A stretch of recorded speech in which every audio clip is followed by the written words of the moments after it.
luego el video a los demás, ¿sí? Siempre ayúdenme con esa situación, que no me olvide de grabar. Perfecto. Bien, vamos a silenciar los micrófonos y vamos a dar inicio, pues, a este tiempo maravilloso para la gloria del Señor. Amén. Por acá vamos a silenciar para que no vayamos a tener problemas con el audio, ¿sí? Perfecto. Y pues bueno, iniciamos nuestra tercera clase. Y hoy vamos a hablar nuevamente sobre las dispensaciones, ¿cierto? Es aquello en lo que hemos venido estudiando durante las últimas 2 semanas. Hemos venido estudiando lo que son las dispensaciones. Quiero recordarles que las dispensaciones son 7. La primera es la inocencia. La segunda es la dispensación de la conciencia. La tercera es la dispensación del gobierno humano. La cuarta dispensación es la dispensación de la ley. Y la quinta dispensación es la dispensación de la gracia. Y la séptima y última dispensación es la dispensación del milenio o también del reino milenial. La semana pasada estuvimos estudiando cada una de las primeras 3 dispensaciones. Vimos la dispensación de la inocencia, ¿cierto? Vimos allí el periodo que tuvo esta dispensación, desde cuándo empezó y hasta cuándo terminó. Cuándo inició es lo más difícil de poder explicar, pero cuándo terminó esta primera dispensación, sí se lo sabe que fue cuando Adán y Eva pecaron.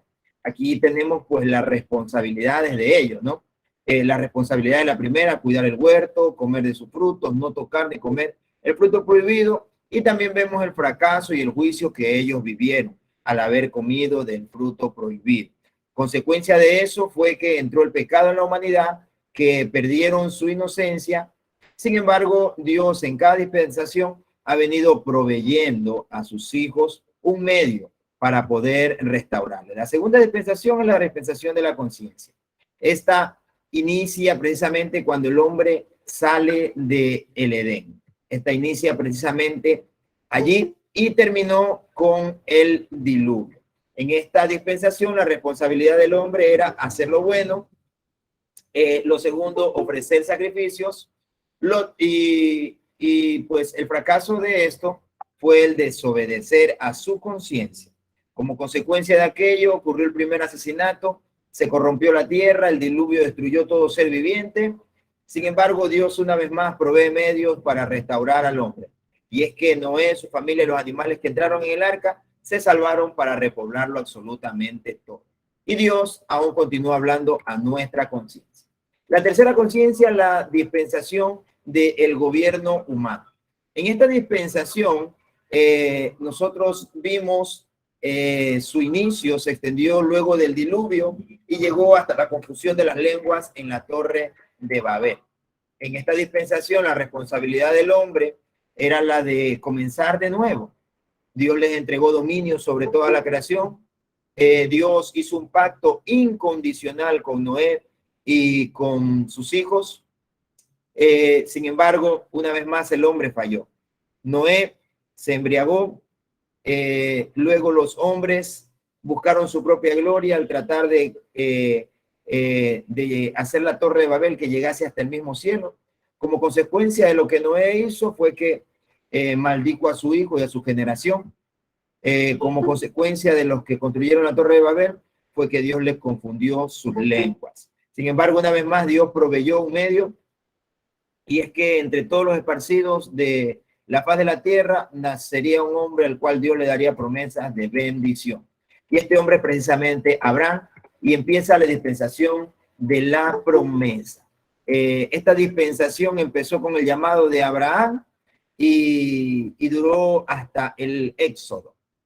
En esta dispensación la responsabilidad del hombre era creer en las promesas de Dios. Lo segundo era permanecer en la tierra de la promesa. ¿Sabe? A mí me encanta esta dispensación de la promesa, porque es algo en lo que muchas veces nosotros también podemos caer en graves errores. ¿Por qué?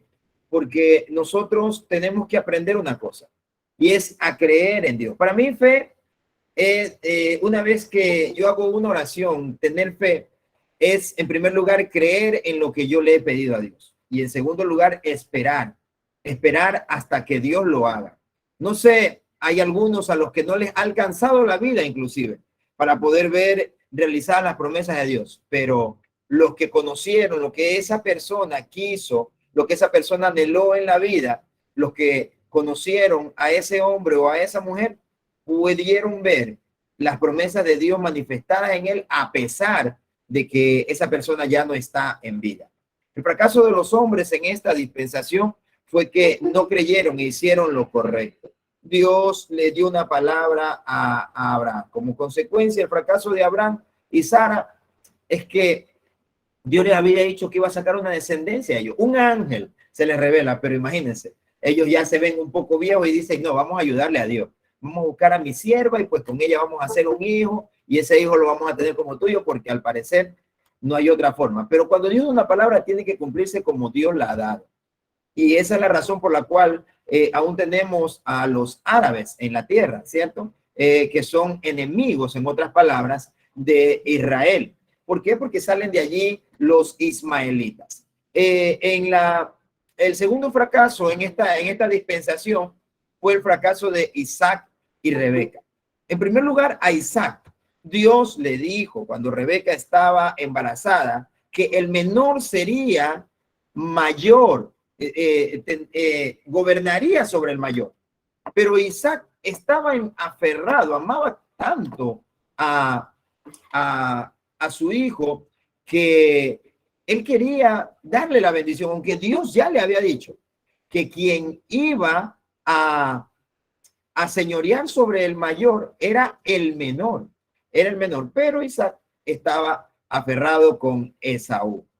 Luego el fracaso de Rebeca también fue lo mismo, que ella al ver que Abraham iba a hacer eso, iba a darle la bendición a su hijo, ella lo ayuda a Jacob, lo disfraza a Jacob para que vaya y le dé la bendición. Y aunque al fin y al cabo de la descendencia de Jacob salió toda la nación de Israel, no era así el plan de Dios. Y los hombres siempre trataron de ayudarle a Dios, lastimosamente terminaron cometiendo graves errores en la vida.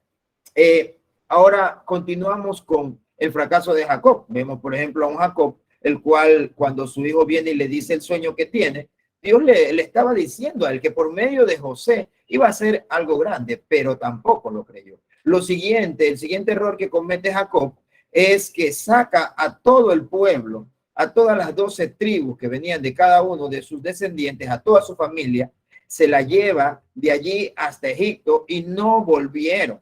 Dios les había dicho que tenían que permanecer en Canaán. Por esa razón es que viene el fracaso de toda la nación de Israel, porque al ellos entrar a la tierra de Egipto, dejaron su tierra vacía, vinieron otros moradores y la tomaron y ellos ya no volvieron, al punto que eso lo llevó a ellos a volverse esclavos de los egipcios y por esa razón ellos pues terminaron en servidumbre cuando ellos debían de ser aquellos que tenían que estar dominando en la realidad.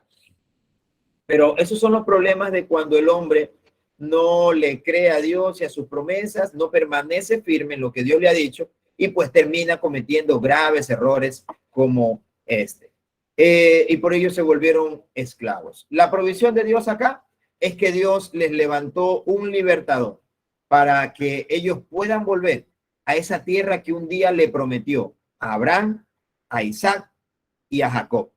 Es así como empieza la séptima dispensación, de la cual vamos a hablar en esta tarde. Y esta es pues la dispensación de la ley. Esta dispensación inicia precisamente con la entrega de la ley de Dios a Moisés en el monte Sinaí y termina con la muerte de Cristo en la cruz del Calvario. Observemos lo que dice acá la diapositiva, ¿cierto? Dice, esta se extiende de la salida de Egipto hasta la muerte de nuestro Señor Jesucristo, aproximadamente 1520 años. Algunos historiadores también dicen que tiene un aproximado muy cercano a los 2000 años, pero por allí va. Y podemos notar algo un poquito repetitivo, y es que cada dispensación siempre ha tenido un periodo aproximado o menor a 2000 años, El fondo histórico continúa manifestándose acá la misericordia hacia su pueblo, librándole de sus enemigos. En la cúspide del monte de Sinaí, el Señor le da a conocer su ley a Moisés, quien a su vez se la hace manifiesta al pueblo de Israel, el cual responde: todo lo que Jehová ha hablado, haremos. Sin embargo, a lo largo de la historia vemos que continuamente transgredieron, por lo que Dios los arrojó de Canaán. El pacto que Dios hizo con ellos es que Dios reguló los derechos del pueblo por medio de su ley santa, en la que revela a su pueblo su voluntad. Ahora, la dispensación de la promesa terminó de una manera muy triste para el pueblo escogido por Dios, ya que los descendientes de Abraham, los hijos de la promesa, fallaron en creerle a Dios y por eso fueron hechos esclavos en la tierra de Egipto y se olvidaron de las promesas de Dios. Pero Dios vuelve a aparecer en la historia de su pueblo, aunque ellos prácticamente se habían olvidado de él y de sus promesas. Él no se había olvidado de ellos y él mismo vino a rescatarlos de la esclavitud por medio de Moisés. Como nosotros vimos en la dispensación de la promesa, Dios eligió a un pueblo para tratar con él y que ellos fueran una bendición para todas las naciones. Eso es lo que vimos en la dispensación anterior. Pero Dios vuelve a tratar directamente con su pueblo elegido, o sea, con el pueblo de Israel, para hacerles saber que ellos tenían que ser luz a las demás naciones. Ellos tenían que mostrar su obediencia y su amor a Dios y a las demás naciones y anunciar así la esperanza del Redentor que vendría por medio de ellos. Para esto, Dios comienza una nueva forma de tratar o relacionarse con su pueblo, pues ya que ellos fracasaron en confiar en las promesas invisibles de Dios, Él les dio una religión visible que estaba basada en tres cosas. La primera era los mandamientos, la ley, y las ordenanzas del Señor. Entonces, ¿cuál es la responsabilidad en esta dispensación? La responsabilidad que el hombre tiene es una sola, y es obedecer a los mandamientos, las leyes y las ordenanzas que Dios le otorgó. Las promesas de Dios dadas a Abraham y a sus descendientes eran incondicionales. Por eso Israel, pasara lo que pasara, seguiría siendo el pueblo elegido por Dios. Su condición no cambiaría nunca. Pero por el pacto condicional con Moisés, Israel sí podía llegar en algún momento a perder las bendiciones de Dios si éste desobedecía. En esta dispensación, al principio tenía un gobierno teocrático, y es decir, que Dios, por medio de los hombres y mujeres llamados directamente por él, los cuales eran los profetas, los sacerdotes y los jueces, gobernaba a su pueblo directamente por medio de su palabra revelada a ellos. ¿Cuál es el fracaso en esta dispensación?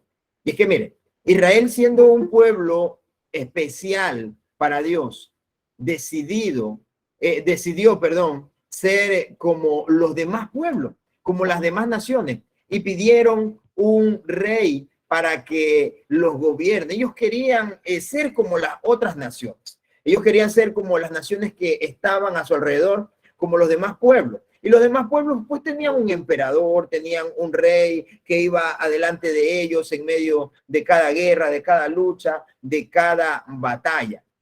Por eso es que en el libro de 1 Samuel, capítulo 8, versículo 19, se manifiesta esta petición del pueblo de Israel. Y mire lo que dice 1 Samuel, capítulo 8, versículo 19 al 22.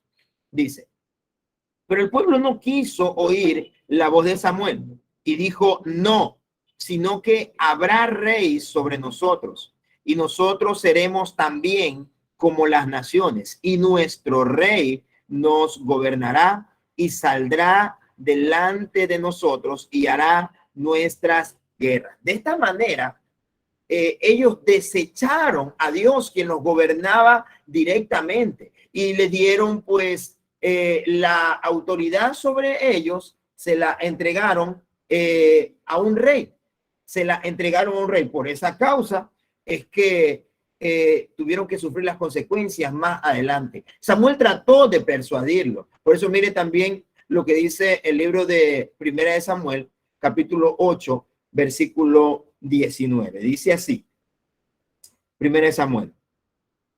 Pero no agradó a Samuel esta palabra que dijeron, danos un rey que nos juzgue. Y Samuel oró a Jehová y dijo Jehová a Samuel, oye la voz del pueblo en todo lo que te digan, porque no te han desechado a ti, sino que a mí me han desechado para que no reine sobre ellos. Muchos de los reyes que ellos eligieron lo llevaron inclusive a la idolatría. Estos reyes lo llevaron a ellos al fracaso por lo que ellos hicieron. Cuando Dios les había dicho en el libro de Éxodo, capítulo 19, en el verso 5, les dice el Señor, si dieres oído a mi voz, le dice, si guardas mi pacto, vosotros seréis mi especial tesoro sobre todos los pueblos, porque mía es toda la tierra. Esas fueron las palabras que Dios le dio a este pueblo, pero lastimosamente ellos no quisieron hacerlo.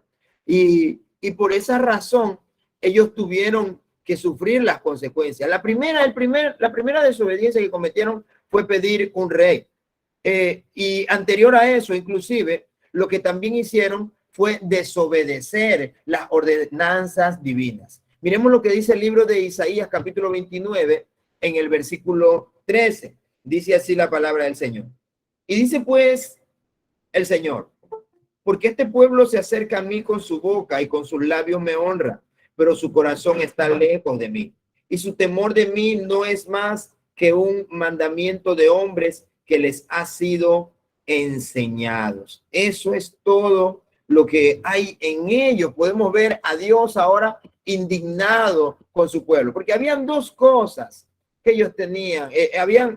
Tenían que hacer algo ellos muy importante y terminaron haciendo dos cosas. Lo que tenían que hacer era obedecer los mandatos de Dios y dejar que Dios los guíe. Pero ellos, en primer lugar, desobedecieron. Cayeron una y otra vez tras la idolatría. Cayeron una y otra vez tras la idolatría. Lastimosamente, esa es la razón por la cual hasta la actualidad Israel, aunque es la nación santa del Señor, ciertamente, es la nación de Dios. Nosotros hacemos lo que la Escritura nos dice, oramos por Israel, desde donde quiera que estamos, bendecimos la nación de Israel, pero a lo largo de la historia y aún en la actualidad, lastimosamente, Israel no es un ejemplo para la humanidad desde el ámbito espiritual. No es un ejemplo. Sí es un país muy admirado, porque la bendición de Dios está con ellos, son su pueblo, por encima de todas las cosas, son el pueblo de Dios, la nación que Dios escogió, la nación que Dios eligió. Pero gran parte están muy alejados de la voluntad del Señor. Tanto que imagínense que Israel hoy en día se ha vuelto inclusive una de las sedes mundiales para los movimientos LGBTI. ¿Sabe dónde se realizaron las últimas marchas LGBTI más grandes del mundo? Qué penoso es saberlo, que fue en la nación de Israel. ¿Por qué? Porque desde siglos atrás ellos vinieron cayendo en idolatría, cayeron en una fornicación espiritual, cayeron en paganismo, cayeron en muchos errores. Son la nación de Dios, son el pueblo escogido por el Señor. Yo creo que todos ustedes lo hacen. Yo oro continuamente por Israel. Cuando algo ha estado pasando en la nación de Israel, inmediatamente con la iglesia tenemos que empezar a orar porque tenemos que bendecir a Israel de donde quiera que nosotros nos encontremos. Pero lastimosamente están muy alejados de la santa y sana voluntad del Señor. Desobedecieron a Dios, no dejaron que Dios los continúe gobernando.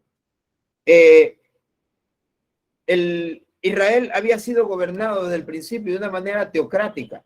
O sea, era solamente Dios el único que les gobernaba a ellos.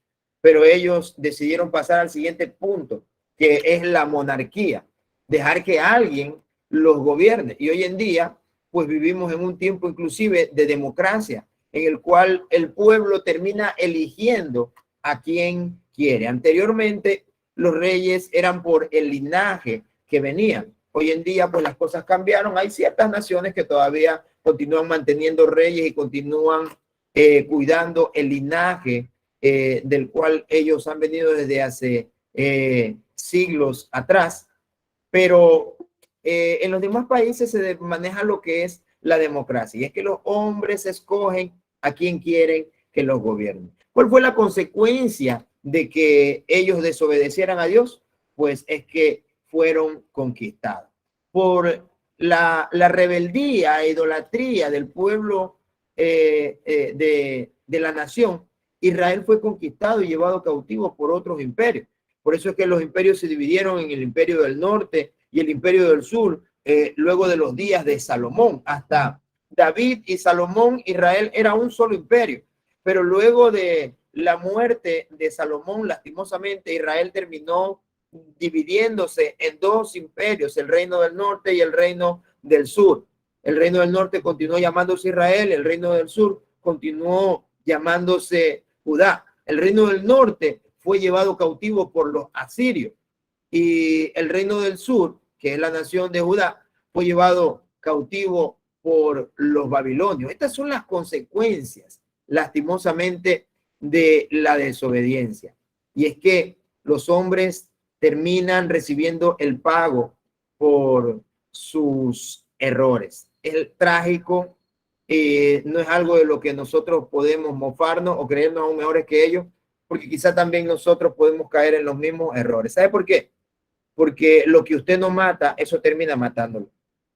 Cuando usted no hace la voluntad de Dios y hace su propia voluntad, usted tendrá que enfrentar y vivir consecuencias duras y difíciles, porque no hay nada más hermoso que obedecer a Dios. En realidad, no hay nada más hermoso que ser obediente a Dios. Y también no hay nada más duro que sentir la mano de Dios sobre nuestras vidas. Por eso tenemos que aprender a ser obedientes. Y luego continuamos viendo la provisión de Dios. Ahora miremos esto.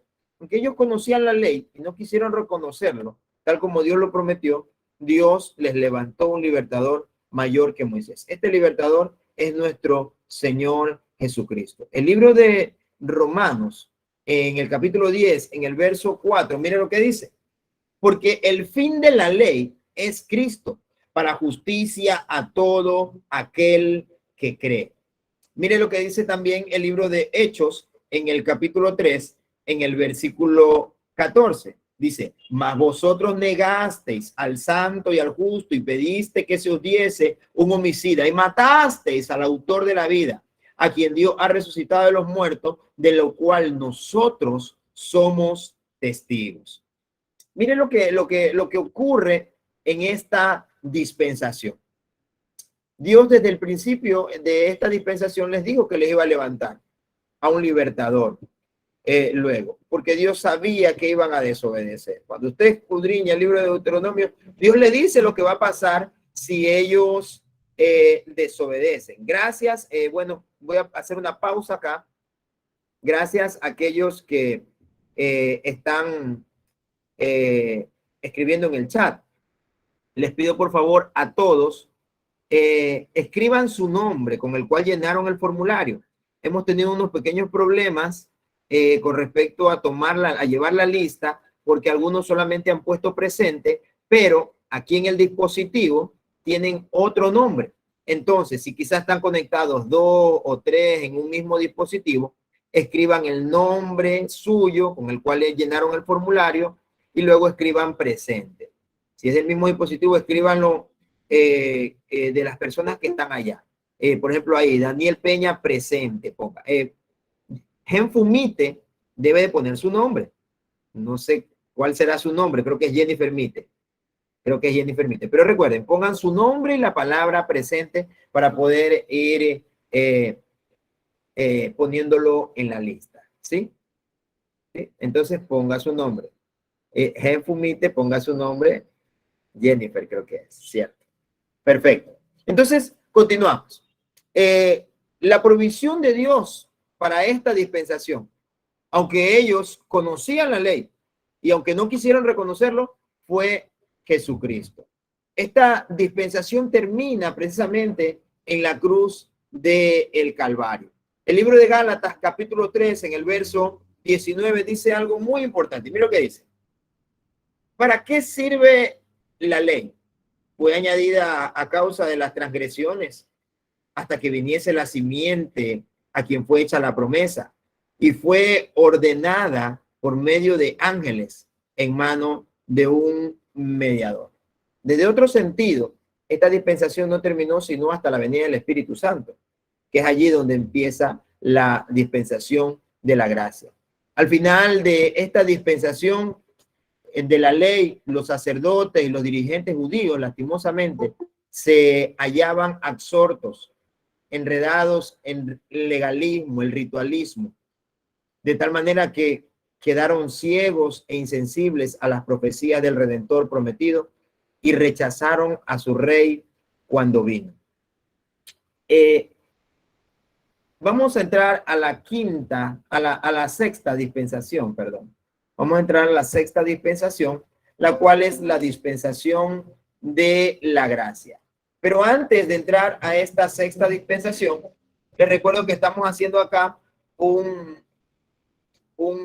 panorama bíblico. Hermana Jennifer Mite, es verdad, no puede cambiar el nombre allí en su dispositivo, pero cuando escriba en el chat, escriba su nombre, Jennifer Mite. En el chat escriba Jennifer Mite presente. Eso es todo. Eso es todo. No cambie el nombre del dispositivo. Solamente en el chat ponga su nombre. ¿Sí? Entonces, como les he dicho, estamos trabajando con lo que es el tema Biblia, ¿cierto? Con lo que es el tema Biblia, estamos viendo sobre lo que es metodología bíblica, pero estamos viendo también un panorama antes de poder entrar a ciertos métodos de interpretación. Entonces, la tarea para la próxima semana, va a ser investigar cuántos métodos de interpretación bíblica existen. Entonces, anote, por favor, cuántos métodos de interpretación bíblica existen. Usted se va a encontrar allá con un método sintético, se va a encontrar con el método alegórico y entre otros métodos más. Ahorita se me fue el siguiente. Y usted va a investigar cuántos métodos de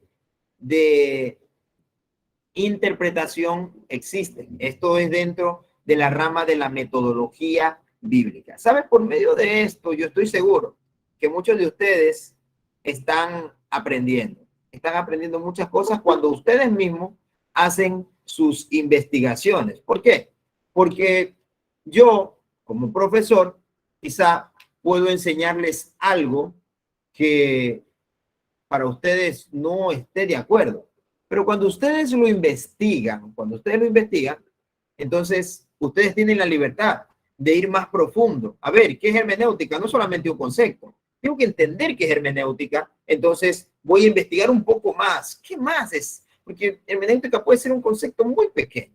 Está dirigida también hacia lo político, hacia lo social, hacia lo cultural, hacia lo religioso. Pero usted tiene que entender, tiene que tratar de investigar hasta usted poder entender qué es hermenéutica, qué es exégesis, doctrina, qué es doctrina, sana doctrina, qué es sana doctrina. Usted tiene que investigar qué significa ese concepto y trate de investigar lo que más pueda. ¿Para qué? Para que usted no vaya a redundar cuando algo se ha dicho. a mí me enseñaron mis profesores de teología algo muy importante. Y me enseñaron es que si yo no estoy de acuerdo con algo, estoy en lo correcto. Estoy en lo correcto. Y realmente nuestras clases en la licenciatura eran debates grandes que teníamos nosotros por diferentes cosas que cada uno interpretaba. Y el profesor decía, ustedes están en lo correcto si no están de acuerdo con algo, pero tienen una responsabilidad. Y la responsabilidad que tienen es la de defender lo que ustedes creen que es correcto. Porque de qué sirve que yo diga, no estoy de acuerdo con lo que dijo el pastor Marvin. La verdad, esa parte no estoy de acuerdo. Ahora yo le digo, usted puede defender su posición, lo que usted cree que no está bien de lo que yo le pueda llegar a decir. Usted tiene los suficientes argumentos, las suficientes bases bíblicas primordialmente para poder generar un debate. Debemos de tenerlo, debemos de tenerlo. Entonces, usted está en la responsabilidad de, de no estar de acuerdo con ciertas cosas, pero, téngalo presente, tiene también la responsabilidad.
Hermano, Dios les bendiga. Ahí vi en los comentarios que el pastor les dijo que esperemos un momento, que se ha puesto en pausa la conexión ya. Esperemos con tranquilidad un momento.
A ver, hágame una manito si me están escuchando. ¿Sí? ¿Me escuchan? Excelente, sí. Estábamos en un tiempo de recreo. Algo pasó y nos desconectamos, al parecer. Muy bien. Continuaba diciéndoles la importancia de que si ustedes no están en algún momento de acuerdo con algo, y esto puede ser con cualquiera, ustedes se van a encontrar con algún religioso de alguna secta, de alguna falsa doctrina, se encuentran con un mormón, se encuentran con un testigo de Jehová, se encuentran con diferentes sectas que existen hoy en día, inclusive hay sectas que hoy en día están adorando a los ovnis. Y usted puede decirle, tú estás engañado por el diablo, qué sé yo, un montón de cosas le puede decir, ¿no? Pero, ¿cómo le enseña a usted su error? Entonces, esa es una gran responsabilidad.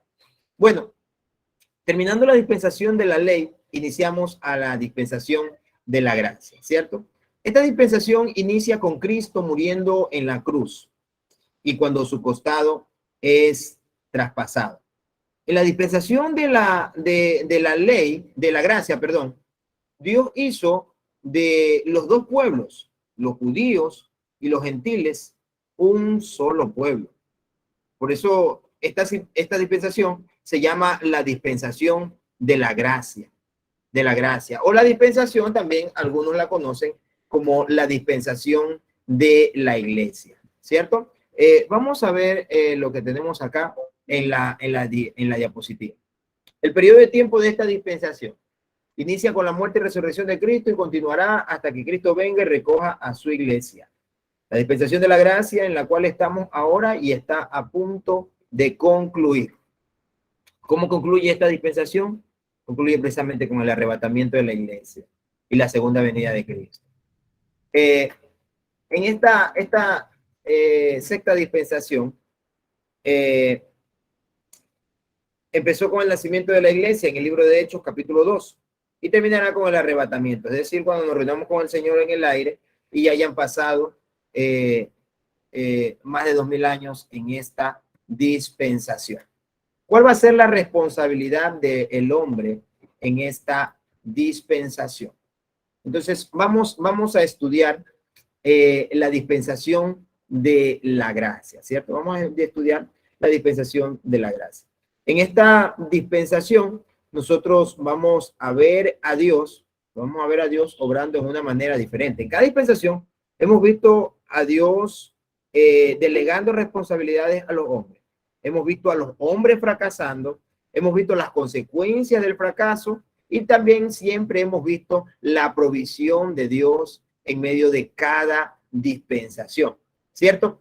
El libro de Efesios, en el capítulo 2, en el verso 13, vamos a dar lectura a lo que dice acá la escritura, y dice, pero ahora en Cristo Jesús, vosotros que en otro tiempo estabais lejos, habéis sido hechos cercanos por la sangre de Cristo, porque Él es nuestra paz, que de ambos pueblos hizo uno, derribando la pared intermedia de separación, aboliendo en su carne las enemistades, la ley de los mandamientos expresados en ordenanzas, para crear en sí mismo de los dos un solo y nuevo hombre, haciendo la paz.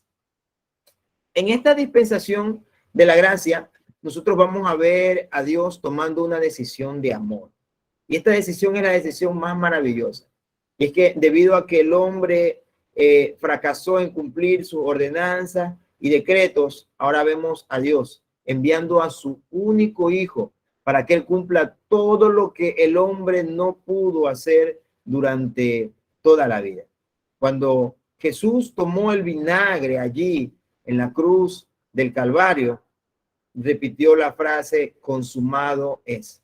Y habiendo entregado su espíritu, pues él, habiendo inclinado la cabeza, él entregó su espíritu.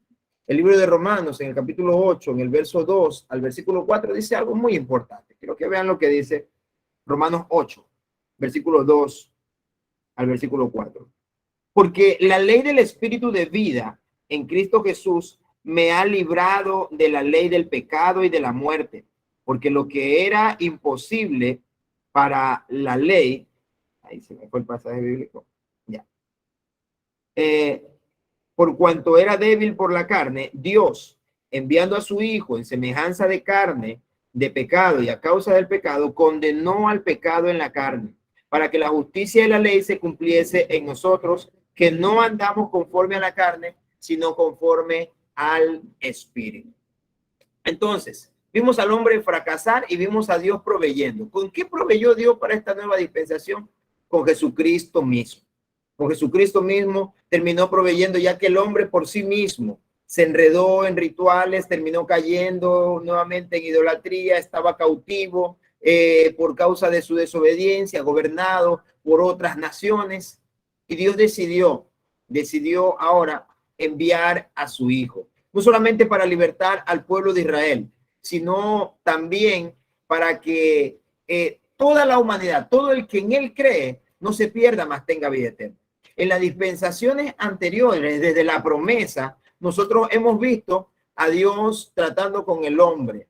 Antes de la dispensación de la promesa, vimos a Dios tratando con todos los hombres. Pero a partir de la dispensación de la promesa, vemos nosotros a Dios tratando con una nación en especial. Desde la genealogía de Abraham hasta la actualidad, lo que todos conocen como lo que es Israel. Vemos a Dios tratando ahora por medio de ese pueblo para con todas las naciones. Porque ¿cuál era el objetivo de Dios con Israel? Era que Israel le muestre a Dios al mundo. Ese era el objetivo. Que Israel le muestre el poder de Dios, que Israel, porque el mundo estaba atemorizado al principio. Cuando vio a Israel vencer, no con medios naturales, sino con medios sobrenaturales. Medios en los cuales los hombres se confundían y se mataban a sí mismos. Medios en los cuales se abrían los mares. Medios en los cuales los ríos se abrían. Medios en los cuales descendían y caían piedras de granizo desde el cielo y derribaban a los adversarios del Señor. Medios por medio de los cuales se vieron cómo cantan solamente un grito y sonido de trompeta, murallas caían y ejércitos caían junto con ellos. Dios quería mostrar su gloria a las demás personas del mundo por medio de Israel. Pero para esta dispensación, la dispensación de la gracia, Dios ahora decide tratar con todo el mundo. Ahora es con todo aquel que cree. Anteriormente eran dos pueblos, los judíos y los gentiles. Los judíos eran el pueblo de la genealogía de Abraham, Isaac y Jacob, y los gentiles, que eran las naciones paganas, el gentío, la muchedumbre de naciones que habían alrededor del mundo. ¿Cuál es la responsabilidad para los hombres en esta dispensación? La dispensación para el inconverso, en primer lugar, es creer en Cristo como único y suficiente Salvador. Aquí nadie se va a salvar por papito, por mamita, que mi mamita ora, que mi abuelita es cristiana y ayuna y ora por mí todos los días. Yo conozco mucha gente que cree que ellos van a ser salvos porque la mamá ora por ellos, porque los hermanos van a la iglesia. Ellos creen que van a ser salvos porque la familia de ellos es cristiano, porque el papá es pastor, porque el hermano es evangelista y cosas así. Y no es así. Hay una manera de ser salvo y es reconocer a Cristo. El libro de Romanos capítulo 10 en el verso 9 dice que si confesares con tu boca y creyeres en Jesucristo, que Dios le levantó entre los muertos, seréis salvos. Eso es todo. De tal manera amó Dios al mundo que ha dado a su Hijo unigénito para que todo aquel que en él cree no se pierda, mas tenga la vida eterna. El que se pierde es el que no cree. Y el que tiene la vida eterna es el que cree en Jesucristo. Entonces la responsabilidad del no creyente, del inconverso, es reconocer a Cristo como su único y suficiente Salvador. Lo dice San Juan capítulo 3, verso 16. Y del creyente, o sea, de la iglesia, tiene una responsabilidad en esta dispensación, que es la dispensación en la que estamos viviendo. ¿Sabe cuál es la responsabilidad de la iglesia? Es mostrar a todas las personas, por medio de nuestras vidas, la gracia de Dios. Dios escogió un pueblo en la antigüedad para que éste lo haga quedar bien, para que éste lo muestre a las demás personas del mundo como la provisión, como la salvación, como el dador de la vida, como el Dios todopoderoso. Pero ellos fallaron por ser desobedientes. En esta dispensación, los mismos privilegios que tenía la nación en la antigüedad, la tiene todo el mundo, con tan solamente creer en Cristo Jesús como el único y suficiente Salvador. Por eso es que la tarea de nosotros como iglesia en esta dispensación es la de presentarle al mundo la gracia de Dios. Mira lo que dice el libro de Efesios, capítulo 2, en el versículo 7. Para mostrar en los siglos venideros las abundantes riquezas de su gracia en su bondad para con nosotros en Cristo Jesús. ¿Cuál es el fracaso de los hombres en esta dispensación? Vemos que la responsabilidad del inconverso es creer en Cristo, y la responsabilidad del creyente, el que ya no es inconverso, que ya creyó, es mostrarle al mundo el poder de Dios. ¿Dónde está el fracaso? Está en la desobediencia. Mira lo que dice el libro de San Juan, capítulo 3, en el verso 19. San Juan, capítulo 3, versículo 19. Dice, pero los hombres amaron más las tinieblas que la luz, porque sus obras eran malas. Eso es lo que dice la Escritura en el libro de San Juan, capítulo 3. Desde el verso 16 habla del mediador, pero luego dice la razón por la que el hombre fracasa, porque no quiere creer en Cristo. Entonces, en esta dispensación en la que nosotros estamos viviendo, tenemos dos opciones. La una es ser favorecidos por la gracia del Señor y obtener la salvación por medio de Cristo, o simplemente la desechamos por querer vivir todavía en las tinieblas. ¿Cuáles son las consecuencias de querer vivir en la oscuridad? Romanos capítulo 2, versículos 4 y 5. Miren lo que dice. O menospreciáis la riqueza de su benignidad, paciencia y longanimidad, ignorando que su benignidad te guía al arrepentimiento. Pero tú, por tu dureza y tu corazón no arrepentido, atesoras para ti mismo ira, para el día de la ira y de la revelación del justo juicio de Dios. ¿Sabe? El juicio de Dios es sobre todos aquellos que rechazan su gracia. La primera consecuencia es, para los que mueren, pueden perder su salvación. Y la segunda es para los que no mueren y llega el momento tan esperado para la iglesia, como lo es el arrebatamiento, es que tendrán que vivir tribulación. El libro de Marcos, capítulo 13, verso 19, dice, cual nunca se ha visto en la historia. Oiga, cuando usted, más adelante, pues no, vamos a estudiar un poco de la historia de la iglesia. Y cuando usted ve lo que estos hombres vivieron, lo que esta gente pasó, cuando usted muchas veces ve alguna película, inclusive ve videos de lo que ocurrió con los siervos de Dios, con los ministros de Dios, con los que murieron por causa de Cristo. En realidad, qué penoso es ver cómo ellos terminaron muriendo.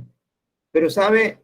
A mí me llena de gozo y de alegría el poder ver la esperanza, la razón por la que ellos sufrieron y padecieron y enfrentaron tantas cosas en esta tierra. ¿Sabe por qué? Porque ellos tenían una esperanza y es el regreso del Señor. ¿Sabe? Todos ellos murieron esperando que Cristo venga. Lastimosamente, en ese tiempo y aún en la actualidad, Cristo aún no ha regresado. No es porque Dios retarde sus promesas, porque las promesas de Dios son verdaderas, son firmes, son estables. El asunto es que Dios está extendiendo su gracia a toda la humanidad y que hay cosas que tienen que cumplirse. Hay cosas que tienen que cumplirse en la tierra, tienen que verse en la tierra y Dios tiene que cumplir en esta dispensación. Pero todos aquellos que murieron con esa esperanza están descansando en la presencia del Señor. Para aquellos que, porque no ven todavía lo que ellos quieren, porque no acontece lo que ellos quisieran que ya aconteciese en su vida, porque Dios no me ha dado esto, porque a mí me pasan estas cosas, porque en realidad me siento inconforme con Dios, porque me parece que es injusto lo que he vivido, lo que me ha pasado, y situaciones así. La gente vive enfrascada en eso. Terminan rechazando la gracia del Señor. La terminan rechazando. Muchos terminan apartándose. Para los que no quieren recibir a Cristo, perderán su salvación. Y para los que han recibido a Cristo, pero no quieren vivir a la luz de la palabra del Señor, si no mueren y se quedan hasta los días del anticristo, pues lastimosamente tribulación como nunca la han visto en la historia. Lo que vivieron los mártires no será comparado absolutamente en nada con lo que vivirá la humanidad. ¿Sabe por qué? Porque menospreció al dador de la vida. ¿Sabe por qué? Porque no quisieron oír la voz de Dios cuando vino a visitarlo. ¿Cuál es la provisión de Dios para este tiempo, para esta dispensación? ¿Sabe cuál es? es todos los que estamos acá y todos los que usted conoce. Es la iglesia. Cierre sus ojos allí por un momento. Allí cierre sus ojos un momento. Y mírese a usted mismo como la provisión de Dios para esta temporada. Es lo que usted representa. Tú eres la provisión de Dios para tu familia. Tú eres la provisión de Dios para la gente que está en tu trabajo. Tú eres la provisión de Dios para tus amigos. Tú eres la provisión de Dios aún para tu adversario. Es lo que eres tú. Eres la provisión de Dios. Es lo que Dios ha provisto en esta dispensación. Una iglesia, gente que a diario se está convirtiendo, gente que a diario está buscando el rostro y la presencia de Dios. Eso lo eres tú. Eso lo eres tú. Esta dispensación continúa con el arrebatamiento de la iglesia y termina precisamente en la gran tribulación de la que hemos venido hablando, y eso da paso a la séptima dispensación. En la séptima dispensación, esta séptima dispensación se extiende desde la terminación de la tribulación hasta la batalla de Gog y Magog. Y esta será la última gran batalla sobre la tierra en la cual Dios vencerá a Satanás y a todos sus seguidores. Y esto tendrá un periodo de 1000 años. ¿Sabe? Retrocediendo un poco a la sexta dispensación, viene la recompensa para la iglesia. La primera recompensa es el arrebatamiento para los que no han muerto. Y aún para los que han muerto, van a resucitar, van a salir de sus tumbas y van a experimentar el arrebatamiento. ¿Por qué? Porque ellos murieron con esa esperanza. Para todos los que están dentro de esta dispensación. Esto no es para los que estuvieron antes de esta dispensación. Para todos los que en esta dispensación han muerto, esperando, aguardando la bienaventuranza del amor fraternal, aguardando la esperanza bienaventurada, como lo dice el libro de Tito, capítulo 2, versículo 12. Han muerto esperando la venida del Señor. Esa gente de las tumbas va a salir y va a experimentar, porque Dios lo prometió y Dios lo va a cumplir. Serán arrebatados. Cuando seamos arrebatados, viene la segunda recompensa. ¿Sabe cuál es? Es la cena de las bodas del Cordero. Usted sabe lo que es que mientras en esta tierra va a ocurrir tribulación como nunca antes se ha visto, la iglesia estará en el cielo cenando y viendo cara a cara a nuestro Salvador. Eso va a ser lo que va a pasar en esta temporada. Eso es lo que va a ocurrir en esta temporada. Lastimosamente, los que no permanecieron en la fe, los que no guardaron la doctrina salvadora, sana del Señor, lastimosamente, los que vendieron la fe, lastimosamente, los que se apartaron de la fe, los que pisotearon la sangre de Cristo, los que se alejaron de Dios, no podrán vivir aquello. Pudieron haber vivido mucho tiempo haciendo muchas cosas buenas, pero lastimosamente Dios es justo. Dios es justo. Y por eso dice, el que permaneciera hasta el fin, este será salvo. Este será salvo. Entonces, la tercera recompensa que viene acá será el tribunal de Cristo, como nosotros lo vemos en el libro de Apocalipsis. Viene el tribunal de Cristo. Este tribunal es para la iglesia. Es el juicio de la iglesia. Este juicio para la iglesia no es para castigo. Este juicio es para recompensar a los fieles. Toda tu fidelidad no es en vano. Todo lo que tú soportas, lo que tú resistes en esta vida, las críticas, las murmuraciones, los golpes que te ha dado la vida, lo que muchas personas han hablado de ti, lo que has sufrido por causa de Cristo, el desprecio aún de la familia, quién sabe cuántas situaciones has vivido. ¿Sabe todo eso? Si fue por causa de Cristo, va a tener una recompensa. Y esa recompensa será dada en ese momento, en el tribunal de Cristo, el juicio de la iglesia, en el cual el Señor va a recompensar a cada uno conforme a lo que hizo en esta tierra. ¿Sabe? Habrá muchas personas que yo solamente de imaginarme, cuando el libro de Apocalipsis dice que te dará una piedrecita con un nombre nuevo, es como a pesar de que pudimos haber cometido errores, Dios también va a olvidar todas aquellas cosas y nos va a dar un nombre nuevo. Ya no será llamado el que un día falló, el que un día se apartó, Será llamado el que se volvió valiente y volvió a Dios, el que se paró firme en la brecha. Así serás conocido, porque viene un tiempo de recompensas, el tribunal de Cristo. Luego de estas cosas, mientras acá en la tierra está ocurriendo la gran tribulación, están finalizando los 7 años en los cuales el anticristo ha traído gran devastación, muerte, desolación sobre la tierra. Dios también le pondrá un alto. Dios también le va a poner un alto a él. ¿Sabe por qué? Porque el Señor no va a permitir que el diablo gobierne la tierra por una eternidad. Lastimosamente, ¿por qué Dios permite el gobierno del anticristo? ¿Sabe por qué? Porque los hombres han rechazado a Dios y han querido que sus gobernantes sean a su imagen y semejanza, y han despreciado ser la imagen y la semejanza del Señor. Y es por eso que Dios permitirá que su nuevo gobernante sea alguien que tenga precisamente, que haga lo que ellos quieren. La gente no hoy en día vive peleando por la ideología de género, por los movimientos LGBTI, por el aborto, por la pedofilia y por tantas cosas, por la necrofilia, por el bestialismo, por tantas cosas la gente vive peleando. Un gobernante así vendrá porque el mismo diablo va a gobernar esta tierra.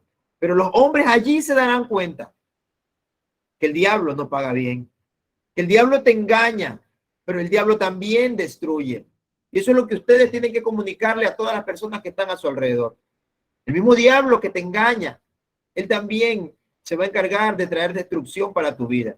Y es así como le va a pagar el anticristo. Vendrá paz, los hombres estarán muy contentos, pero luego él sacará sus garras, porque el diablo es mentiroso y padre de mentira. Y es así que al finalizar tan solamente 7 años, Dios no permitirá más. Nuestro Señor Jesucristo descenderá.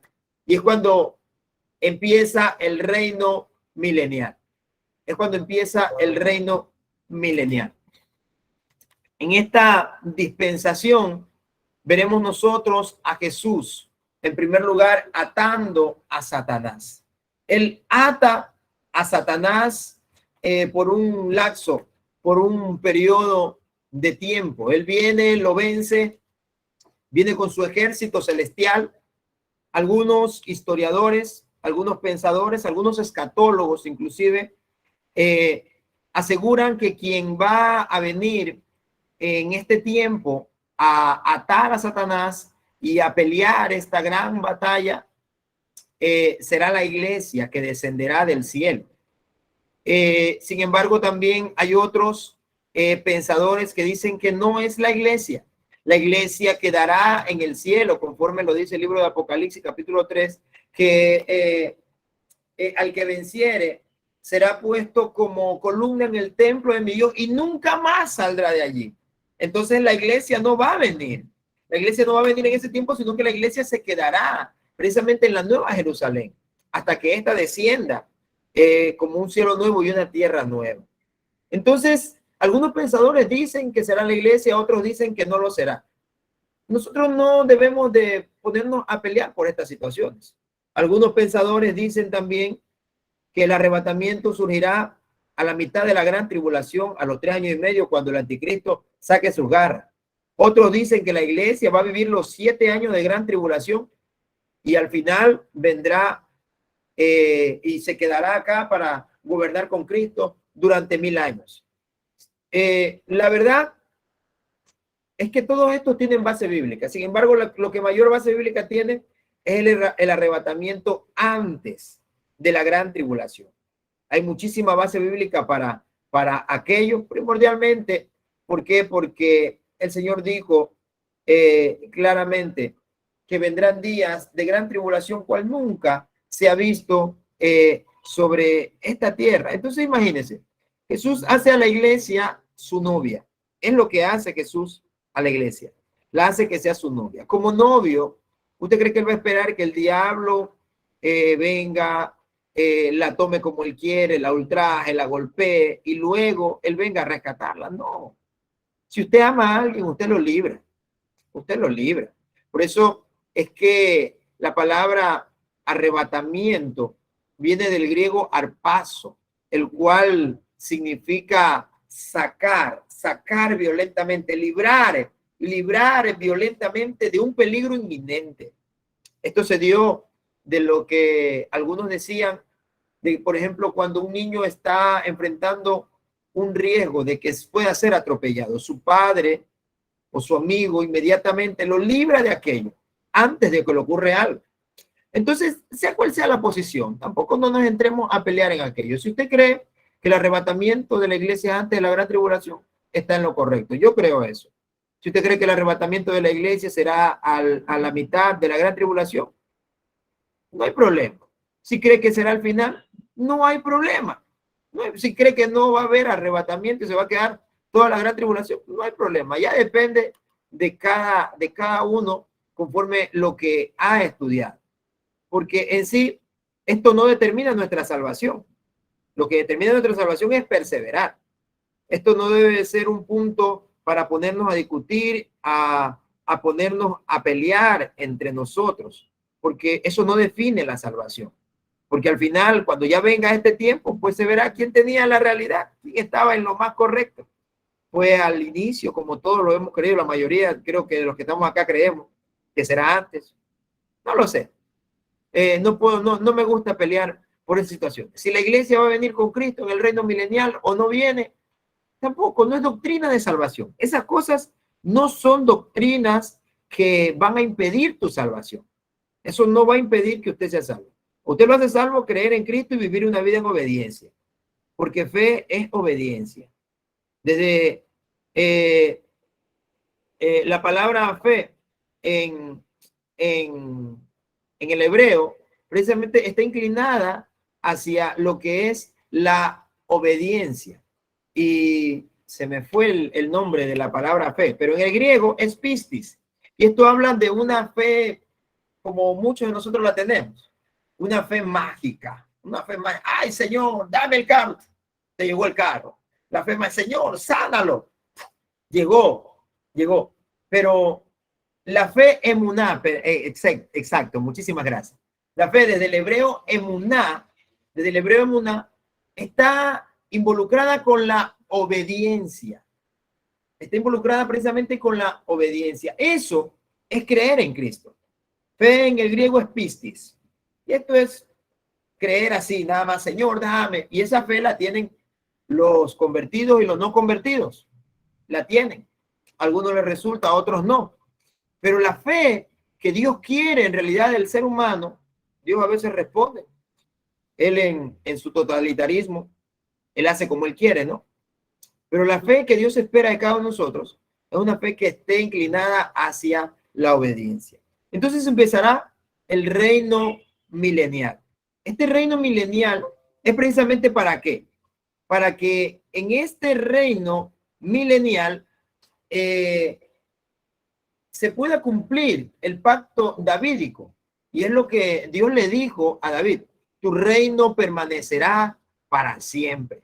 Cristo tiene que gobernar la tierra literalmente. O sea, Él tiene que venir, así como un día va a estar el anticristo aquí gobernando por 7 años nada más. Cristo vendrá a gobernar esta tierra por 1000 años. Él tiene que ser el gobernante del pueblo de Israel, porque Israel no ha sido gobernado por Cristo. Ellos hasta el día de hoy, como lo decía anteriormente, han vivido en desobediencia hacia Cristo. Pero el milenio es precisamente para eso, para que Israel y todo el resto de la humanidad sean gobernados literalmente por Cristo. Por eso será un reino de paz. Por eso será un reino en el cual las situaciones serán totalmente diferentes. Al final de este reinado, Satanás será desatado y será vencido en su totalidad y arrojado al lago de fuego. Y es allí cuando vendrá el juicio final para todas las naciones. Es allí cuando vendrá el gran juicio final. Y pues una vez llegado al juicio final, termina esta séptima dispensación. Créanlo, hablar de escatología es apasionante. A mí se me hace difícil poder hablar poquito de estas cosas. Se me hace muy difícil porque me encanta la escatología. Me encanta la escatología. Ahora justamente estoy también estudiando un diplomado en escatología, y se me hace difícil poder resumir el reino milenial y todo lo que va a ocurrir en la gran tribulación. Más adelante, o en algún momento, creo que vamos a tener que hacer una clase aparte para ponernos a hablar un poco de las manifestaciones del anticristo, lo que va a ser la gran tribulación. Bueno, si lo desean también en algún momento pueden entrar a nuestra página de Facebook de nuestra iglesia. Los días jueves doy la enseñanza. En las últimas semanas no he estado dando porque teníamos un taller, pero esta semana vamos a retomar la enseñanza. Iglesia Dulán se llama nuestra página, y vamos a continuar con los acontecimientos finales, los acontecimientos del presente y futuro para toda la iglesia, en los cuales estamos hablando de escatología. Este jueves voy a retomar nuevamente porque estuvimos en un taller casi 2 meses, pero este jueves continúo. Hemos visto allí lo que ha sido la apostasía, hemos visto lo que es arrebatamiento, lo que es gran tribulación. La última vez que estuvimos en la última conexión, estuvimos viendo allí lo que iba a ser el anticristo, el falso profeta, y esta semana pues vamos a continuar con nuestros estudios escatológicos. Si en algún momento desean, pueden entrar a nuestra página y allí ver lo que estamos hablando también sobre escatología. Espero que todos ya hayan puesto la palabra presente y su nombre. Recuerden, no es solamente presente, escriba su nombre. Qué sé yo, Teresa Valencia presente, Miguel Vélez presente, Yesenia Rodríguez presente, Aarón Cabrera presente, Josías Cabrera, Liliana Rodríguez presente. Eso es lo importante. Que usted ponga para poder tener, y dale, ponga su nombre. No solo ponga la palabra presente. Ay, Diosito lindo, dijo mi abuelita. No ponga solo la palabra presente, ponga su nombre y la palabra, y luego presente, ¿sí? Para poder tener la lista de cada uno de ustedes. A ver, ¿alguien tiene preguntas por acá? ¿Alguien tiene preguntas? Ya les voy a abrir los micrófonos. Perfecto. Ya están abiertos los micrófonos. ¿Alguien tiene alguna pregunta para poder cerrar esta clase? Les recuerdo la tarea. ¿Cuántos métodos de interpretación bíblica existen? Esa es la tarea. ¿Cuántos métodos de interpretación bíblica existen? ¿Su pregunta, mi estimado? Pastor, bendiciones. Saludos para Amén. todos. En realidad, el estudio milenial trae bastante controversia, como usted lo dice, ¿no? ¿Verdad? Es muy profundo para verlo en 10 minutos. Sí, así es demasiado profundo. Y también el libro de Isaías, en el libro 65, también nos habla de la era milenial del Señor, donde que dice que... El libro de Isaías es por algo el libro mesiánico, porque Isaías es el libro que más habla del milenio, específicamente. Es el libro que no solamente habla de Jesucristo, sino habla de su reinado en esta tierra. ¿Cómo va a ser? Isaías es un libro milenial, precisamente. Por eso, porque explica el reino en su cabalidad. El libro de Zacarías y los otros profetas hablan también de aquello, pero el libro de Isaías es el libro más enfocado en el milenio. Así es, es toda la razón, toda la razón. Esto es como para quedar unas 3 horas, pastor. Sí. Falta tiempo. Al hablar del carácter espiritual del milenio, de todo lo que va a ocurrir en el milenio, es muy profundo. La tarea es investigar los conceptos, ¿cuántos métodos de interpretación bíblica existen? Le doy 2 de adelanto: el método sintético, el método alegórico también, 2 métodos, el resto usted investiguelos. Si se le hace difícil, ya luego me dicen, yo les ayudo con los nombres y usted averigua los conceptos. ¿Sí? Porque el objetivo es que usted investigue. Dígame. Pastor, yo también quería hacer una pregunta, si la hermana Keila. Sí, lo que pasa es que estoy viendo la gráfica y donde dice 7 años de tribulación, ¿usted cree, es mi pregunta, que relevante a todas las dispensaciones también podría ir de la mano las 70 semanas de Daniel para también ampliarnos lo que es el tiempo de la gracia y reino milenial, porque esos 7 años es justamente eso, ¿no? Lo que falta de esa semana. Precisamente la semana número 69 se cumplió con Cristo en la Amén. cruz del Calvario. Y desde allí hemos empezado una cuenta regresiva por esta semana 70, la cual se culminará precisamente con el anticristo. Esa es la semana 70, en donde habrá la manifestación total, en la cual se verán, imagínense que se verán la fuerza unida prácticamente de todos los imperios. Nosotros no podemos ver el imperio egipcio, el imperio asirio, el imperio babilónico, el imperio persa, medo-persa, el imperio griego y el imperio romano, cada uno, mientras el imperio asirio absorbió a los egipcios, absorbió también sus culturas. Cuando el imperio babilónico absorbe a los asirios, absorbe las culturas egipcias y asirias. Cuando vienen los medos, luego vienen los persas, absorben lo de los demás. Al punto que el imperio del anticristo, de este anticristo, será un imperio en el cual será revelado todo lo que tuvieron los demás imperios. Por eso será un caos religioso, un caos moral, un caos destructivo sobre la tierra, en cumplimiento de esa semana 70. ¿Por qué? Porque él tendrá la característica de todo ello. Por eso es que el libro de Apocalipsis, en el capítulo 13, dice que tiene pies de oso, tiene características del leopardo, de león. ¿Por qué? Porque viene absorbiendo las características de los imperios anteriores. Amén. Muchas gracias, muy satisfactoria su respuesta, pastor. Amén. Amén. ¿Alguien más tiene alguna pregunta quizá?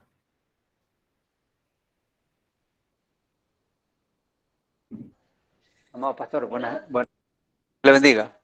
Una pregunta. Amén. Cuénteme. Sí, a ver, se refiere usted a los cuántos métodos de interpretación existen. Ya, se investigan los métodos, pero con sus conceptos también. Sí, por favor, sí. Su concepto. Eso, correcto, muchas gracias. Esa era la Y ustedes, ¿por qué les envío que ustedes lo investiguen? Porque ustedes se van a dar cuenta allí de en qué manera usted está interpretando la escritura y cuál es el objetivo.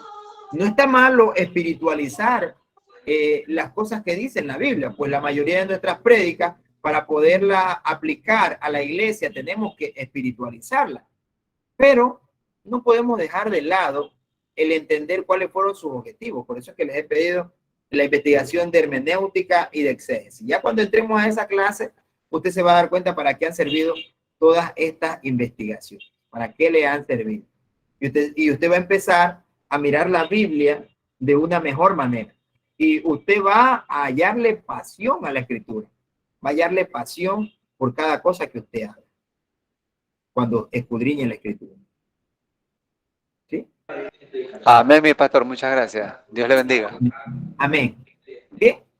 Bueno, entonces vamos a dar por terminada esta clase. Luego les estaré enviando el video de esta clase, la clase número 3.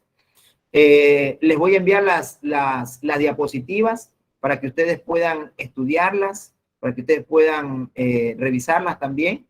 Si en algún momento desean enseñarlas, puedan utilizarlas también. Se las voy a enviar las diapositivas.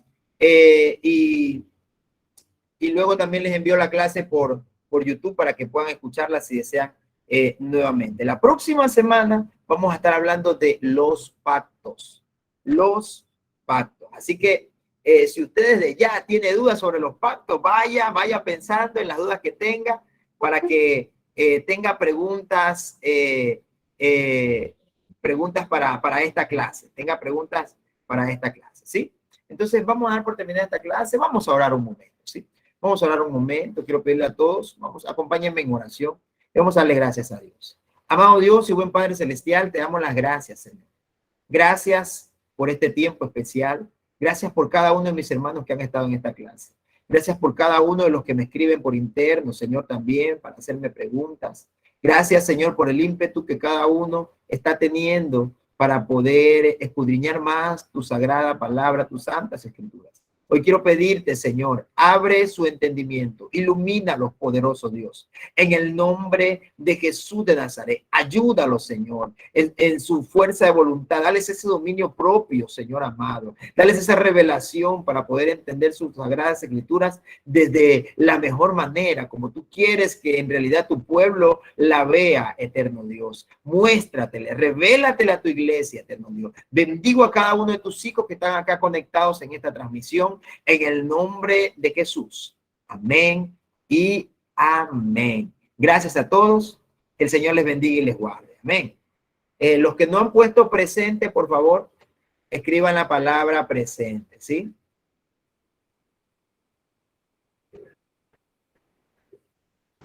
Amén, pastor. Amén.